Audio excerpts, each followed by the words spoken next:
At Screw Attack, we get to make cool fights for characters we're fans of, and if anybody understands how to take fandom and turn it into film, it'd be me. I'm Danny from Ismahawk, the YouTube channel that made Nightwing the series. And speaking of which, any chance of our passion project making the list? Yeah, sorry Danny, don't be so biased. Hey, I'm Chad. And I'm Danny. For Screw Attack's Top 10 Fan Films. Number 10. Fans have made 1.5 billion attempts at making Dragon Ball Z work in live action. To be fair, who doesn't want to be a Super Saiyan? I still do, actually. But as far as DBZ fan films go, one of the best so far is Dragon Ball Z Light of Hope. You remember that animated movie, The History of Trunks? The Light of Hope is pretty much an adaptation of that. Androids 17 and 18 have killed most of the heroes, so only Gohan and Trunks are left to stop them. It's the same story you'd expect, but the real star of Light of Hope is the fight scenes. This is the live-action Dragon Ball that every fan has been dreaming of seeing. After getting to know the creators of Light of Hope, I can tell you that they are incredibly passionate about bringing this universe to life. Heck, we even cast the actor who played Android 17 as Daredevil in episode 99 of Death Battle. Extra thumbs up for recreating some of the most iconic DBZ poses. Well, except for Gohan, you can only give one thumbs up. Number 9. Remember those Joel Schumacher Batman movies? I wish I didn't. Well, before Christopher Nolan fixed them, the fan film Batman Dead End brought the Dark Knight back to his gritty, Joker-punching self. It's actually the fan film that inspired me to do the Nightwing series. The shot of Batman rising to his feet with the cape draped around him, he's standing up, looks so epic. One of the best pieces of Batman imagery I think I've ever seen. It's such a classic Batman image, you'd think they would have done it in one of the big studio films by now. Leave it to fans to make some of the best stuff. Also, remember how hard it was for Spider-Man to finally join the MCU? So, there's a pretty cool perk to doing a fan film. It's that you can do whatever you want. Yeah, you could just have Batman start fighting Alien and Predator out of nowhere if you want, right? Batman, Dead End? This fan film wants to. Even Kevin Smith and Alex Ross, and they're pretty big names in the comic book world, by the way, gave Dead End some pretty high praise for its time. And hey, if you're making a fan film about a comic character, you can't really ask for more than that. Number 8. Back in the day, complicated, good-looking CGI could only be done with a big budget that a fan film could never hope for. But since high-quality special effects aren't so exclusive anymore, anybody with the right skill set can bring a character like Spawn to life. Spawn the Recall is just a short film, so don't expect a major battle or anything, and let me emphasize its shortness.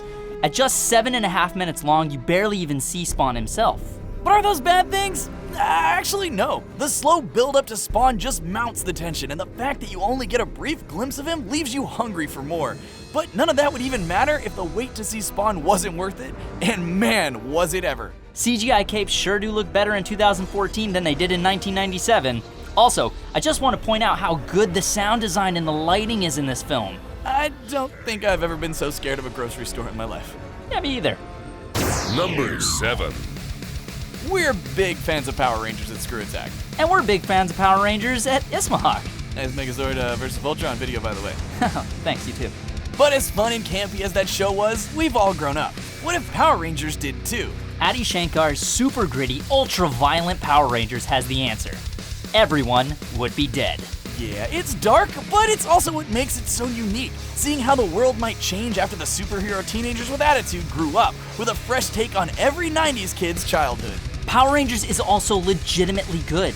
I love how you get a glimpse into what each Ranger's been up to, and I especially love the fight choreography from the Black Ranger. I'm a huge fan of that long take.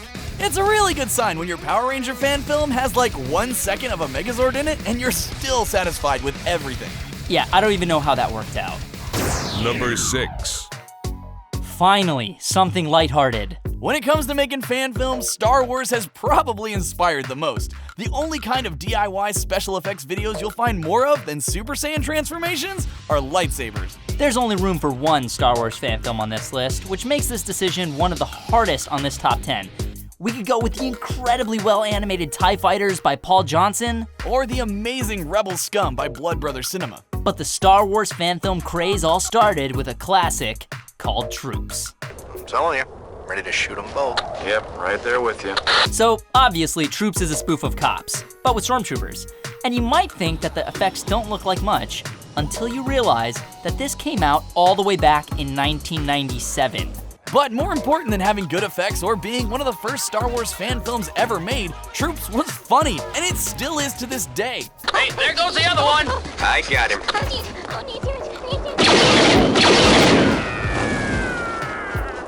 Okie doke. Shut the camera off. That just doesn't get old.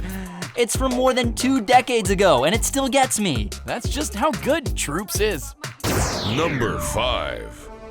The Legend of Zelda is tough for a fan film to do really well. Ironically, the best one out there doesn't even have Link or Zelda in it.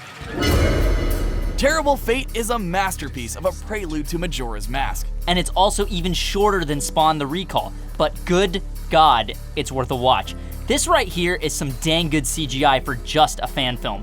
The music is absolutely haunting, the voice acting is spot on, and you really feel sorry for this poor Skull Kid who just wanted to check out a possessed piece of wood. It's so well made that it makes a really good case for someday bringing Hyrule, or Termina, to life with animation instead of live action. You watch Nintendo? That's how it's done. And speaking of Nintendo fan films, Number 4. Imagine if a Metroid movie was made in the 70s or 80s, but they had modern day special effects for some reason. You'd get something a lot like Metroid, The Sky Calls. Rainfall Films really knocked it out of the park with this one. The atmosphere is absolutely perfect for what Metroid on film should be. Ambient, dark, action-packed when it needs to be, and above all, really freaking eerie. Yeah, the set design and cinematography really capture that spooky, isolated vibe the games are famous for. Those really wide shot of Samus's glowing power suit in the middle of a huge dark room are just perfect. You know what one of my favorite things about The Sky Calls is? It isn't a direct adaptation of any Metroid game. It takes the Metroid lore that fans know and does something original and haunting with it. That part where the Chozo communicate with Samus is one of the coolest on this whole top 10. In another top 10, we named Metroid the #1 game that should become a feature film. And Metroid The Sky Calls just cemented that for us even more. Hey, I don't care if it's an official feature-length film or a fan-made one. All I know is we need more Metroid films like this one out there. Number 3. The Lord of the Rings is one of the great movie trilogies of our time. You don't just make one of the top 5 highest-grossing film series of all time without gaining a ton of fans in the process. Some of them were talented and clever enough to make The Hunt for Gollum. I'm a huge fan of fantasy books and movies, and the cool thing about The Hunt for Gollum is that it's based off a chunk of the books that the films left out. It's all about Aragorn's quest to capture Gollum and bring him to the dungeons in Mirkwood during the events of the Fellowship of the Ring. Not only did independent online cinema completely nail the look and feel of Peter Jackson's big-budget series, but they somehow made this 38-minute-long epic on a shoestring budget of only $5,000. And as someone who's done this before, that's unbelievable. Think that's impressive? Get ready for this. The overall quality of The Hunt for Gollum is so good that they almost got in trouble with Tolkien Enterprises, since the average Joe might confuse it for the official thing. Yeah, that's weird. I've never experienced something like that. Number 2. Sometimes a fan film is made because big studios, for whatever reason, just won't get it right or won't even try. And that's exactly why the 2018 Uncharted Fan Film was made.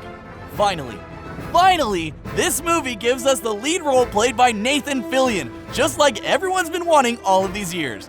And is that Kino from Secret of the Ooze? Oh, holy crap, yeah, that totally is. This film really does have it all. Excellent casting, great one-liners, fun action scenes, callbacks to the games, and all the pseudo-history lessons you could possibly want. The only thing that's missing is what always comes after this part in an Uncharted story. A globe-trotting adventure with lots of gunfights and destroying ancient civilizations. But hey, it's not too late. If anything, this fan film just proves that Nathan Fillion could still be perfect for continuing Nathan Drake's adventures. The Uncharted film makes it this high on our list for having all the ingredients. A great script, cool choreography, and a whole bunch of fan service. It's number 1. This was one of the hardest decisions to make on this top 10. Everything you've seen up to this point has been mainly about pleasing the fans, but there's one in particular that is just as much about the filmmaking in its own unique way. In one sense, Raiders of the Lost Ark, the adaptation, might be the least creative fan film on the entire list. I mean, it is a shot-for-shot remake of Raiders of the Lost Ark. But since we're not heartless people, I kill fan fiction characters on the internet every 3 weeks. we're still gonna say that Raiders of the Lost Ark, the adaptation, is the most important fan film ever made. If you've never heard of it, here's the basic story. Way back in 1982, a bunch of young die-hard Indiana Jones fans spent 7 summers making their tribute to the classic movie. That's 7 years. Yeah, that's how long it takes when you have zero budget. But that's also how long you'll dedicate yourself to something you're really passionate about. And the cool thing is, you can actually see all the actors in different stages of their childhoods. Remember that movie Boyhood? It's like that, but with a lot more action. Plenty of Indiana Jones fan films have been made out of the love for that series, but the adaptation could only exist the way it does out of love for filmmaking, and that's really cool. Even Steven freaking Spielberg thought so. That's by far the coolest honor for any film on this list. Sure is a lot better than George Lucas. And for our secret number 11, I'm obligated to tell you it's Nightwing the series. Seriously though, it took a lot of hard work and passion from a lot of creative and talented people. Not that I'm biased, I just co-created it and produced it and played Nightwing. Well, you guys can show Ismahawk some love by checking out Nightwing the series over on their channel. Thanks, Danny. Thanks, Chad.